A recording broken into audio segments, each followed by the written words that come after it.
guys, welcome back to another video, another diary entry. Life after cancer, diary of a dramatic woman. But today is a very, very special one because today is a Mother's Day special, and today I have an amazing guest, which is my mother, the woman that birthed me. But more importantly, she was my rock, and it's such a huge support for me whilst I was going through my diagnosis, my treatment, when my symptoms started. She was there the day that I was rushed into hospital. I recovered in her house. She bathed me. You know, she was always there for me. So today she has kindly accepted my invitation to join me on my chaise longue to talk all things life after cancer, and I feel really, really lucky to have her. So yeah, I hope you enjoy the video. Hi guys, I'm here with my mother, and I feel really, really lucky, as I said before, to be here with my mum and celebrate another Mother's Day. We don't really do much on Mother's Day, do we? Because you've worked. Well, because you know that I want Mother's Day to be every day. I want you to. You say that every year. But what are you going to do? Love on me and treat on me as you every day. Exactly, which we do. You do. We do. You all do. What are you doing this year for Mother's Day? Well, I'll be going out to your brothers. Yeah. I'll be going out to your Lawrences and have some time with that family there. Nice. And you're coming here to see us? And we're coming here to see you. Like I say, today's like Mother's Day because I'm with you up here in Cardiff, so it's Mother's Day for And me. you're getting spoiled. And I'm getting spoiled. I know you do, okay. Is that why I'm your favourite child? Oh my gosh. You said it before, I just want to get it on camera. Don't start, don't But go I there. was the daughter that you always prayed for. Definitely. And I bought the little girl's outfits and everything before I even knew you were going to be a little girl. There we go. Yes, that's my faith. There we go. There we go. The reason why I wanted to bring my mum onto the channel is because this is a huge step for me to be talking about stuff like this. It's quite a vulnerable place to be. But when I told you that I was, Mom, I'm going to go online, I'm going to start making videos and vlogging my life after cancer because I want to help other people. What did you think about it initially? Were you nervous for me? Initially, I wasn't shocked because that's just you always liking to share your experiences in life anyway. And I just thought it was a great thing. I thought it was great that you were letting people know that this is real and it can happen to anybody, any age, walk of life and everything. So I just thought it was great that it was sharing this experience with other people and letting them not feel so isolated and alone in this journey of this cancer thing. Yeah, because I suppose I've been quite lucky to have a support group. I've had obviously my husband, I've had you, I've had my siblings. Like my siblings are from everywhere, so Catherine, she flew all the way, didn't she? As soon as I was in hospital, she flew all the way. That's right. To see us and stuff like that. But a lot of people, they don't have that support network. Right. How important do you think it is for people to find that, to have community when you're going through something like cancer or going through something so life-changing? I think cancer, the big C, as they say, would be the worst diagnosis anybody can have. So initially, that is happening to you. It's not happening to anybody else. So to think that it's just you going to be on that journey, it'll be absolutely devastating and lonely.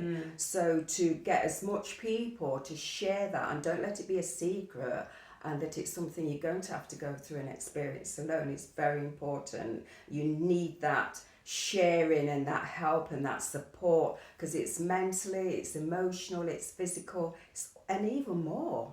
But I think it's very important that you tell as many people that I'm going through this, and if they're able to, not everybody's able to carry that thick burden with you of having that. It's important. You know, a lot of people, I've met a few people, a few women who were diagnosed during the pandemic. I remember during the pandemic, you couldn't have anyone going into hospital. You had to do a lot of things alone, and my heart bleeds for those people because I can't imagine having to go through chemotherapy, radiotherapy, surgery, big things, making these decisions by yourself, not being able to see your family and friends. So that's another reason why I feel very, very lucky that I've been able to have you guys. But I didn't let you come and visit me when I was in hospital, did I? No, you didn't. And how did that make you feel?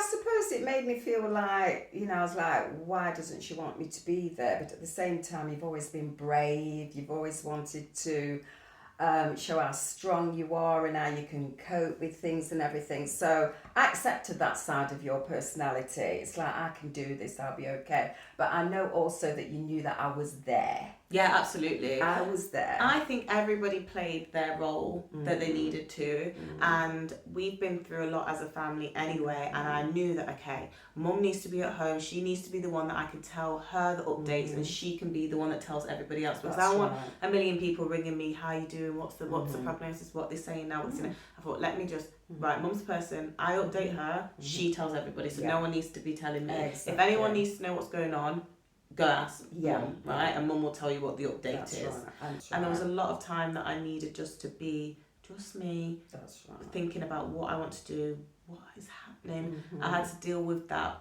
And also, which I don't really talk about a lot, is that I felt like I wanted to help other people deal with their emotions about me. For example, like when you tell people, I'm in hospital and stuff like that, and then they're the shock and everything, and it's like I ended up a lot of the time being like, it's okay, like I'm gonna be fine, don't worry. And I did not actually really have the energy to be managing other people's emotions and reactions to my life and the things that were happening to me. So I did need to distance myself from that. And you know, when I left hospital, I had hundreds and hundreds and hundreds. Oh, I did not have hundreds. I had about 10 messages from people. I had hundreds of people to reply to. No, I had like 10 people that I needed to reply to update them, because everything happened so quickly. I didn't really have time to be updating people, really. So obviously, when I came out of that hospital door to tell you that what the diagnosis was, and they said it's ovarian cancer. Had you ever heard of ovarian cancer before? Yes, I've heard of ovarian cancer. So I remember when I came back from I hadn't heard of ovarian cancer before. But I remember when they found the mass, when they found the tumour on the ovary, and you shared with me that you had a cyst or something on your ovary. That's right. Do you remember much about that and what they had to do, or what was available for you back then? Yes, I mean back then they saw it, way back then they saw the olden days. Yeah, well, things were different then. Once they saw we still had the scans, we still had the X-rays, and they saw what was there, and they were able to remove it. So yeah, what was the? Do you remember what the symptoms were? I didn't have any symptoms, like so you how did said. They find it? Well, I had to go to have I wanted to have a life insurance. So having a life insurance meant that you had to go through certain medical tests. So I went through my medical test. They had to take a urine sample, and they thought I was pregnant. Wow. And then because when was this before me? Well before you. Oh. So because I had to have that urine sample, it came up as being a positive pregnancy, and I was like, that can't be right. I'm not in that. That can't be right. And so it's what's there then. And that's when you realise it's not a baby, it's actually a cyst. And it was isolated from, they were able to remove it, and it was completely successful. How did they remove it? Surgically? Yeah, they just removed it surgically, yeah. Well, I've got my little scar to prove that I've been through that as well. Yeah, but you can't just say, oh, it's just a surgery, Mum. But to me, back then, it wasn't.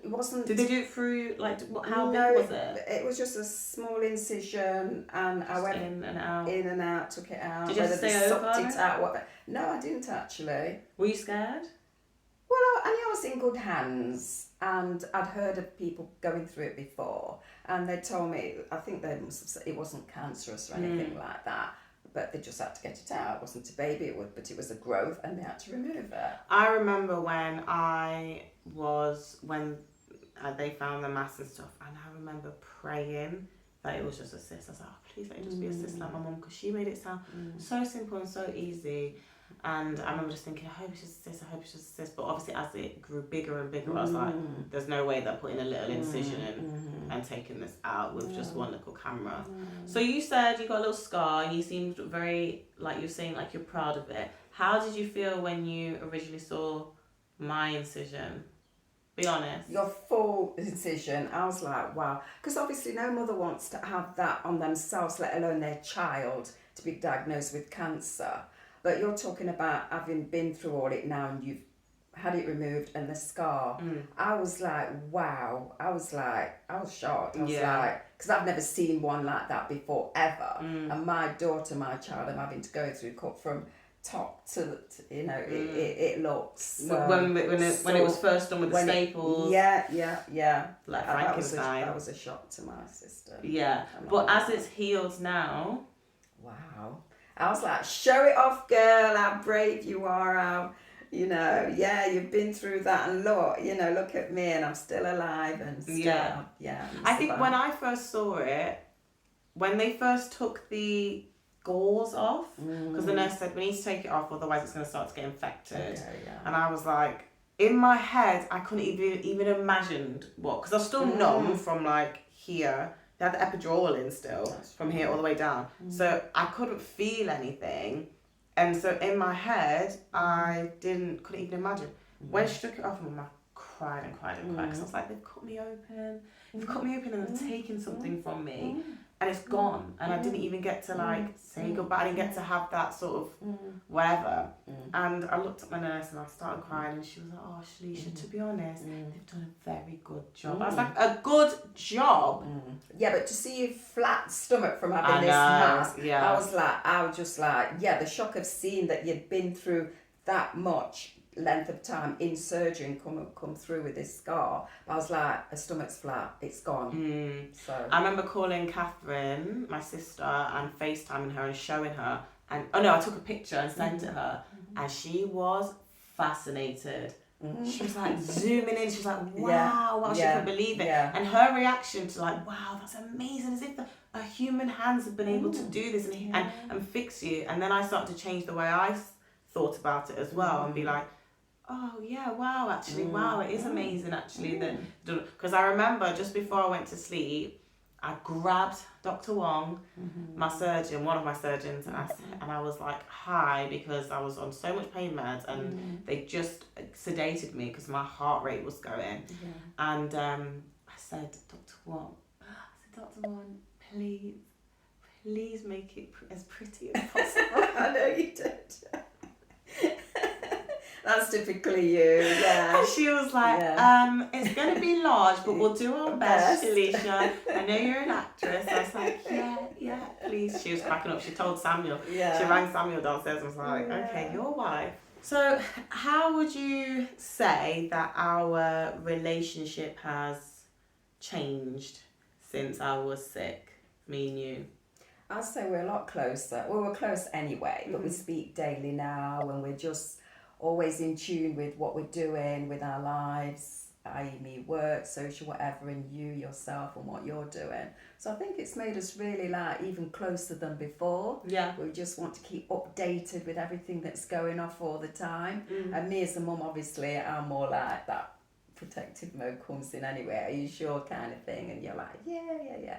And you're just in tune with just sharing all the different things that you want to do, and you're getting engaging with and everything. Do you think that I have changed a lot? You have changed. You're more mature in that you've had to do your research into what's this all about, how does these, why do these things happen to a human being, and all the research into the cancer and the ovarian and everything. So because you're having to do that, you're also making yourself more want to be alive.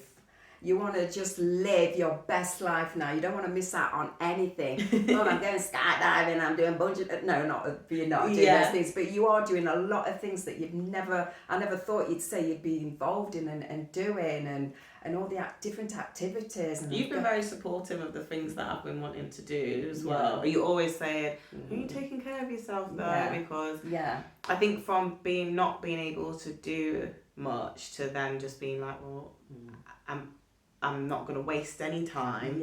I'm saying yes to life, I'm saying yes to living, and actually sometimes I can go a bit overboard. There was one time where I was like, gymming 3 times a week, dancing Yeah, twice a no, week, working full time, working on the know. school, all that kind of stuff. And then Yeah. I was a bit like, okay, Yeah, calm it's down. going to burn out. Sort Yeah, of thing. burn But out. at the same time, you were enjoying it. You just had all this energy. Yeah. It's like, where's all this energy come from that you're using up, but in a positive way? Yeah. And in a recreational way. Did you think in a I well-being way? Yeah, definitely in a well-being way. Do you think because I feel like I've been able to be a bit more honest about what I'm feeling, because I feel like in some situations I have that thought of like, I've got nothing to lose. I'm not going to stay in a place that doesn't make me feel happy. Why am I going to do that? I'm so lucky to be here. Yeah.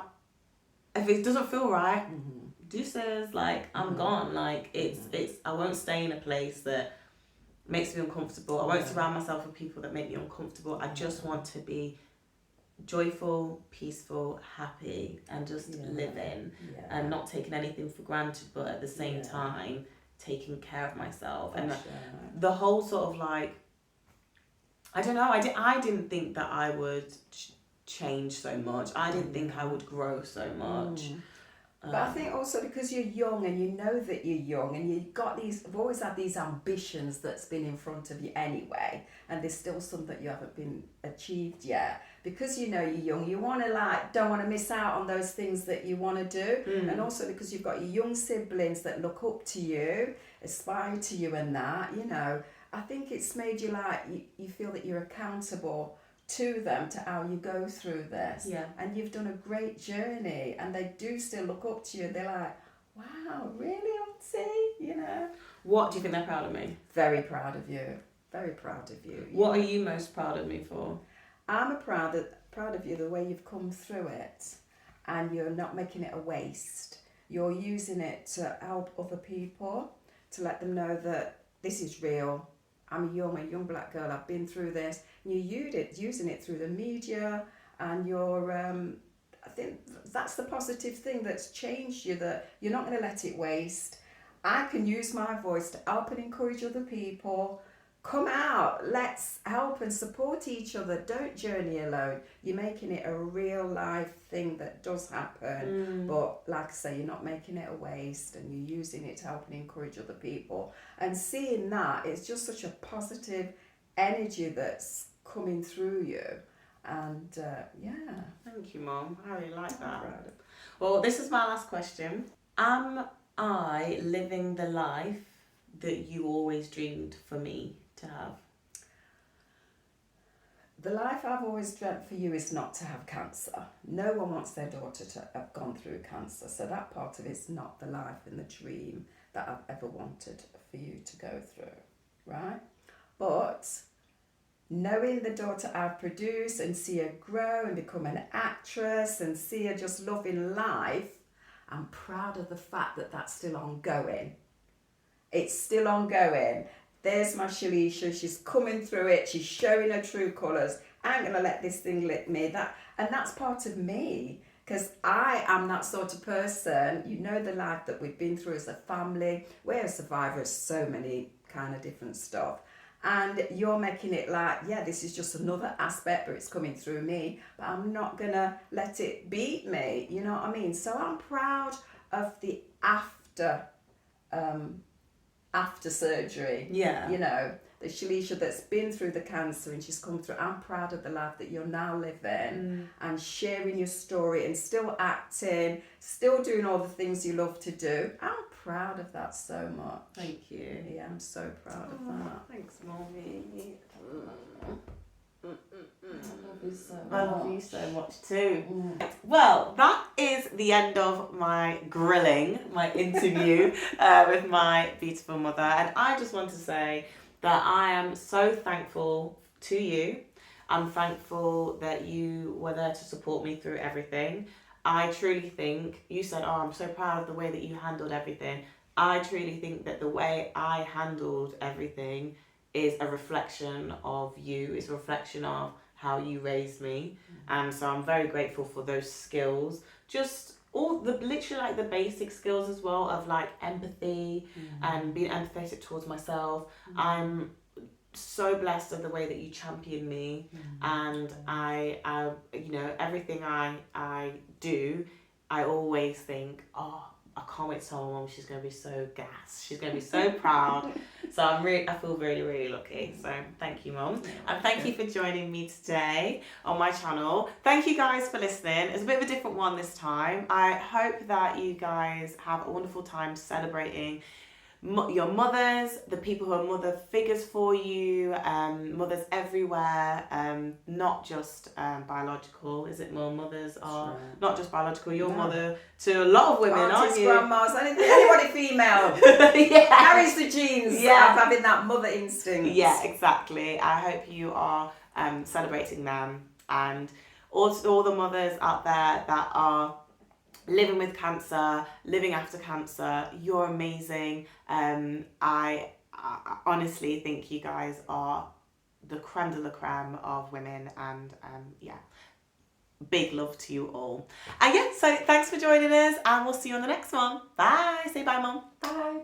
That was great. Was it alright? It was amazing. Oh, wow, You're a okay. natural. I wonder where I get it from.